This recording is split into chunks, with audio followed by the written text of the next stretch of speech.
First play we're going to look at, 2nd and 2, one of the Patriots' first offensive plays. What's going on, everyone? Mike Kadlick, Taylor Kyles here for CLNS Media outside of Gillette Stadium, here with a live-ish edition of the Patriots Daily podcast here as the Patriots just wrapped up their second open OTA session of the spring. Overall, I think the headline is a better day from Drake Maye. After the last time we did this show, he had just thrown 4 interceptions. So overall, I think a better day with the offense. It was clicking a little bit more. Drake Maye making a little bit more happen with his legs as well, kind of dipping around, some pockets that were kind of collapsing on him. But overall, I would say that is the headline.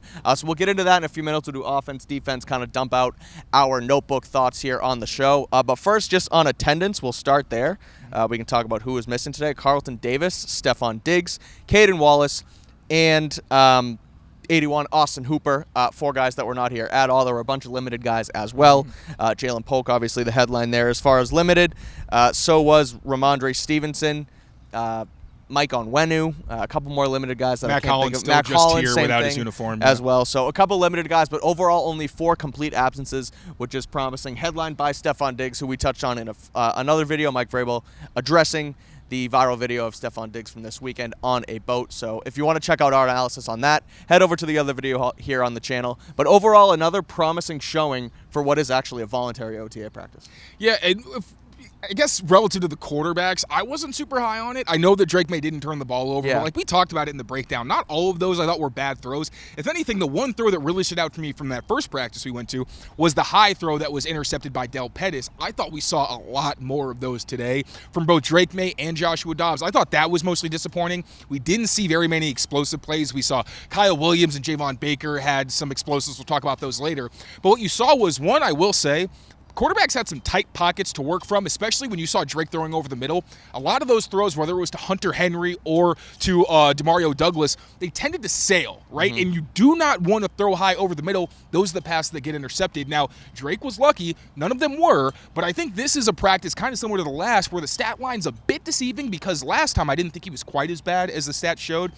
This time, I thought he was a little bit shakier because there were so many check downs, so many short throws. And now you have to give credit because there were times where he's going through his progressions, both him and Josh Dobbs, and say, you know what, I'm going to throw to Efton Chism, or I'm going to throw it down to Antonio Gibson. So you got to give them credit for taking what was there as well and not only forcing it downfield, but it felt like when they did try to throw deep, specifically Drake, it didn't work out, and then just too many errant throws for me, even from tight pockets, because like Drake's supposed to become a blue chip player and an elite quarterback in this league. He got to work from some of those money pockets, and it's still very early. We're not sounding any alarms, but it's something that in the next practice we go to, you hope to see some improvement there. Like we heard that the last practice that these guys had where they were together, or 2 practices ago rather, the offense bounced back, and that's what we were hoping for. So, hopefully some information comes out for whatever next practice they have that we're not able to go to, and the offense is a little bit better. Yeah, for sure. Again, overall, just better because there was no turnovers, but I agree it's not perfect, and I think it's hard to judge that in these practices. And keep going with the caveats here, but you're not in pads, so you're calling. I don't want to say you're calling sacks a little bit early, but you don't necessarily have the chance to fully make something out of nothing in a play as a athletic quarterback like Drake Maye is. So it's kind of hard to completely judge it, but you're right. Going through progressions, not a ton there.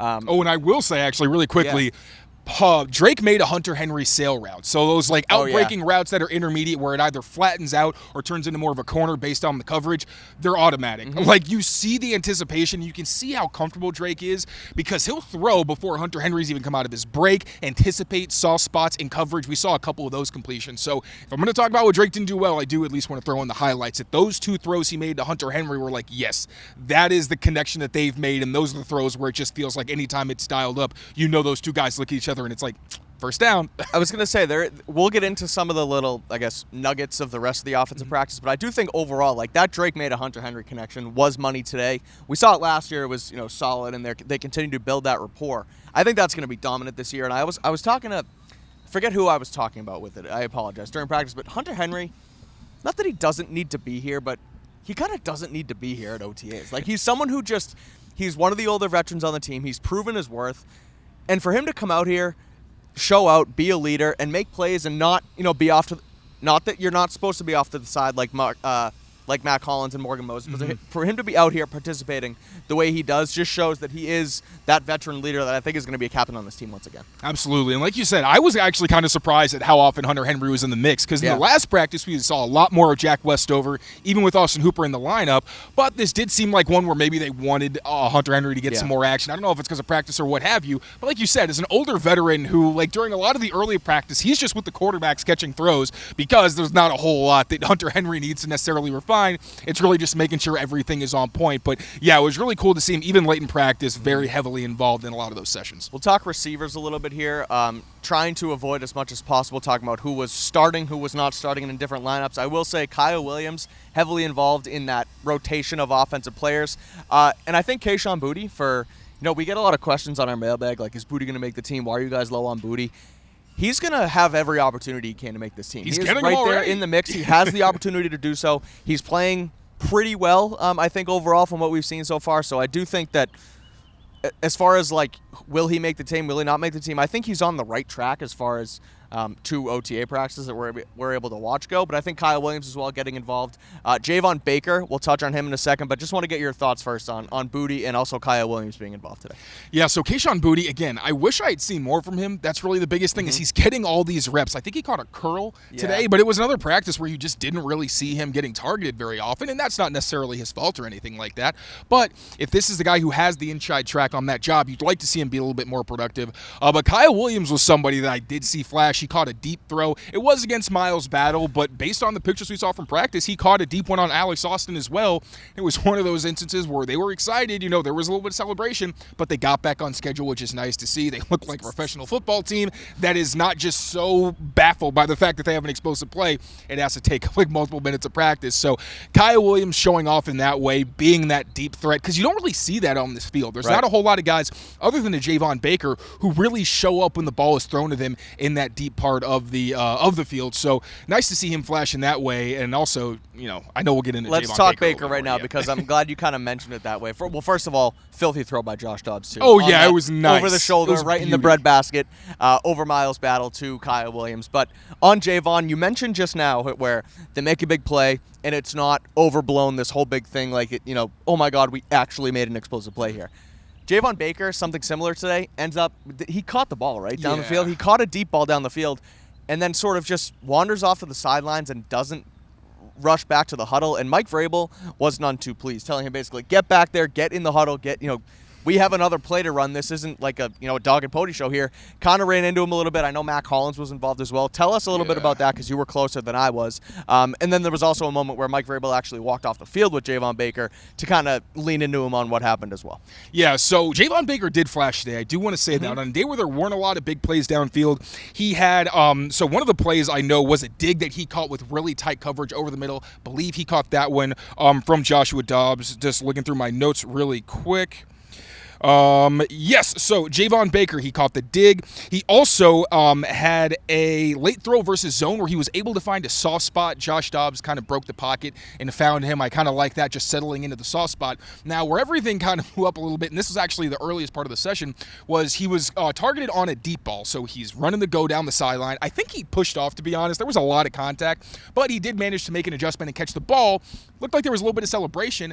Then he kind of just like walks off to the sideline, and you do hear Vrabel barking, like, get back to the huddle, get back to the huddle. I don't know if Baker didn't hear him initially or what happened, but he's kind of just sauntering off, and Brian and I are standing next to each other like, dude, like, please, get back. You're freaking me out. Like, please get back there. We don't want you to get in trouble. And then once he kind of did realize, it still took him a little bit, and Vrabel was clearly not very happy with the effort. He was very loud and very boisterous in a way that we haven't really seen on the field. We've seen him be active. We've seen him, like, correct guys, but that was different, where he felt more like a disciplinarian. Then Baker does come to the sideline. Eventually, it's not his rep anymore after he goes through his circuit. He takes a knee. Matt Collins came over, and I loved this, because this is the kind of thing, I don't know how often this happened last year, where Baker is kind of to himself on the knee, and Matt Collins comes over and kind of chats him up, and he's like, hey, man, we don't really do that. And I don't know exactly what was said. I wouldn't really want to relay that either way, but it was cool to see a veteran player like Matt Collins, who with the Stephon Diggs situation, it kind of just Right. even amplifies even more the value that Hollins has brought, where you see him on the field, like he truly looks like a coach. This isn't a guy who's standing at the back of the line chatting with guys like you sometimes see with veterans. He is at the front trying to see how these guys are running routes, giving them tips in a very active part of the process. So also nice to see him go over to a young guy like Javon Baker, and just kind of have a quick chat with him, try to get his mind right. And then, like you mentioned at the end, Mike Vrabel, I believe that Javon Baker was walking off. I think he was talking with Hollins again. And then Vrabel comes over and, similar kind of vibe, just being like, the standard is different here. That's not what we do. And it's just good to see that level of accountability. Vrabel has made such a big point of wanting guys to be accountable and holding them accountable. And not only do you have the players doing it, which is what he said, the players are going to be the ones that run the locker room. When Vrabel was a player, part of his job, he said, was to keep things off of Bill Belichick's desk. So you have Mac Hollins doing his thing, but also Vrabel is someone who kind of yelled at him, almost in a parental way where your dad gets really mad at you, and then once things calm down, he's like, all right, we're going to talk this through so we're on the same page and there's no animosity. So that was nice to see because, last year you don't know if that necessarily would have happened, where Javon Baker, has a tough moment, and then you have coaches sometimes going to the press and saying the guys are in their head and whatnot. So just nice to see that there are layers around the players where if they do struggle, there's guys who can get in their ear and kind of help them get back up. There also wasn't really that veteran leader in the wide receiver room last year, where, again, instead of it being, I guess, KJ Osborne or Kendrick Bourne. Yeah, right. And so and we talked about it yesterday on the show, where I don't really know what Matt Collins' role, or do we want him to have a massive role on the field? Not necessarily, but for him to be that off-the-field presence who's done it before,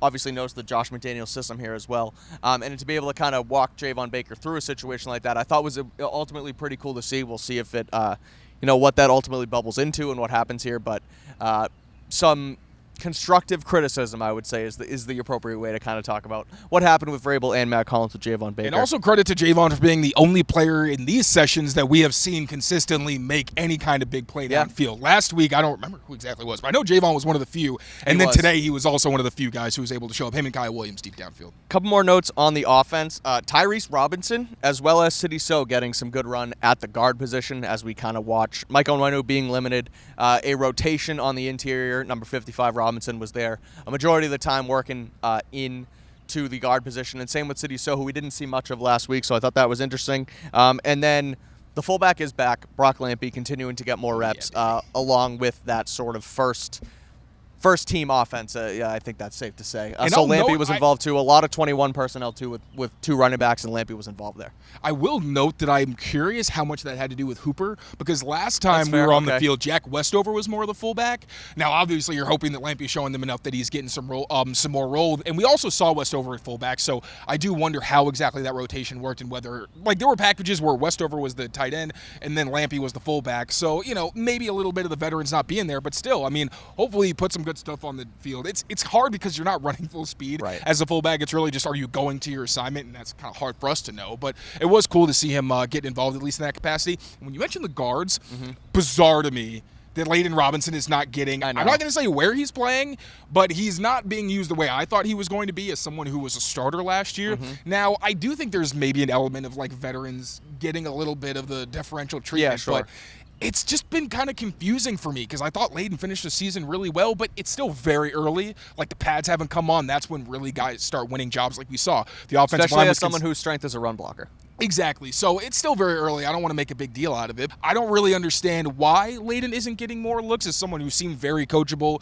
who is a smart player, who's very accountable. Anytime we spoke to him last year, he was like, yeah, I'm making mistakes and tried to correct them. So we'll see how that develops. That's one of the more interesting storylines, I think, is that left guard spot in Layden Robinson's role in it not being what I necessarily expected. One last note, attendance-wise, I guess, on the offense. Jalen Polk still off to the side, working back from a shoulder injury this offseason.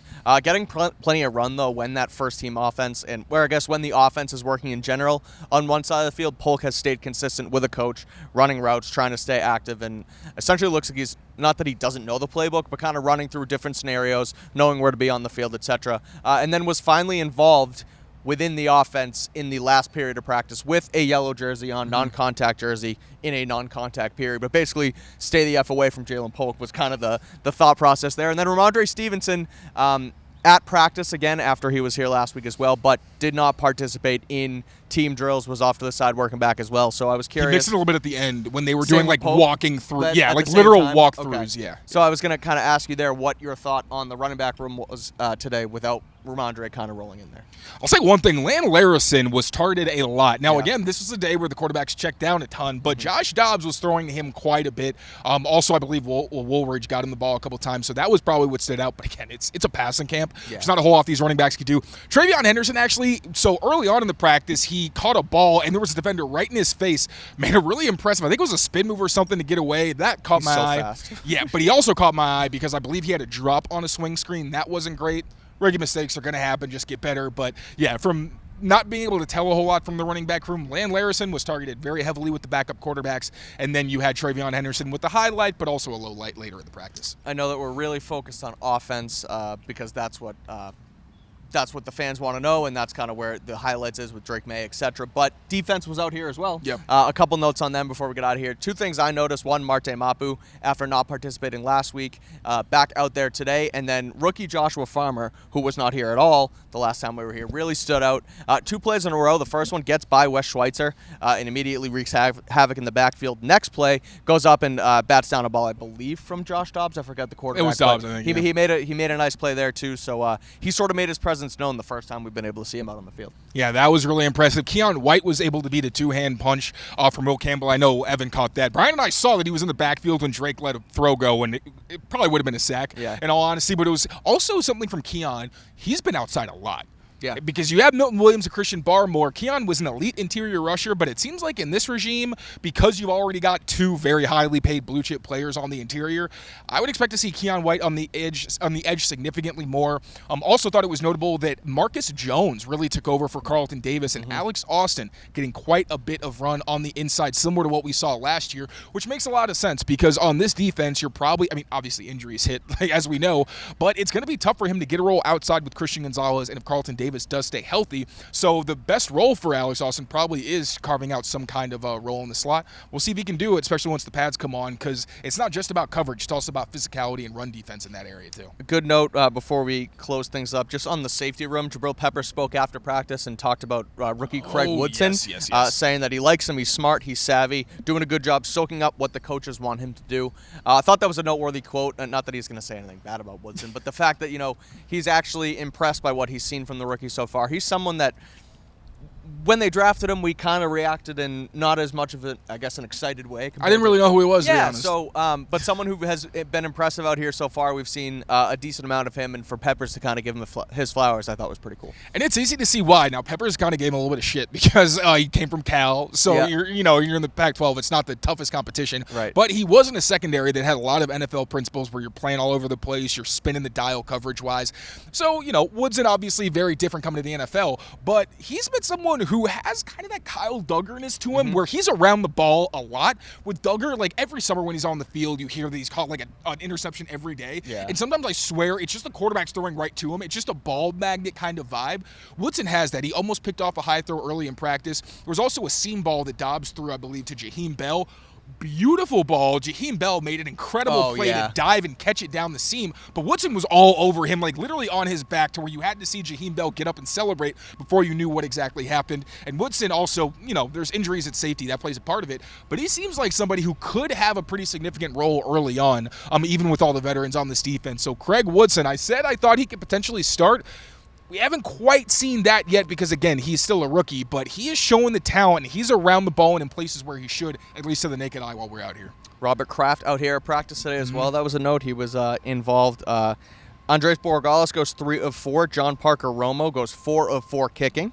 A couple more notes that I can. That was corrected after practice. Mike Reese checked in and confirmed all of us had like 3 or 4. Yeah, exactly. But besides that, Morgan. I'm sorry. Morgan Moses once again holding court after practice with a bunch of the young offensive linemen. I thought that was interesting.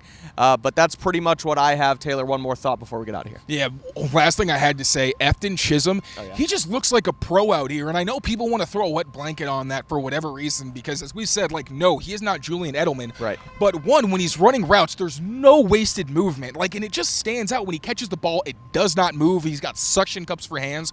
No, he's not the most explosive guy out here, but you could easily see how he can create separation and how he can produce after the catch in a real game. So he's still one of the favorite targets of the backup quarterbacks. He was one of the most heavily targeted players today. You may not, be on the Efton Chism bandwagon yet. I'm telling you to hop on because even if he isn't a starter, like we've said, when he was drafted, he's going to be the favorite target for a lot of these backup quarterbacks, and that's exactly what we've seen through the first couple practices that we've been open to. Another Patriots OTA open to the media behind us here in Foxborough. We'll be back again on Monday, where they will open up once again for reporters, as well as a David Andrews retirement press conference. He is officially retiring, after his longtime tenure as the Patriots captain and center. So we'll have you covered here at Gillette Stadium for all of it. Make sure you rate, review, and subscribe to Patriots Press Pass. And also check out Prize Picks tonight, our partner here, our daily fantasy partner. They have a free Anthony Edwards square, more than half a point. Make sure you add that to all your lineups tonight. And keep it here. We'll talk to you soon. Take care of yourselves. Take care of each other. And we will see you next time here on Patriots Daily. Peace out, everyone.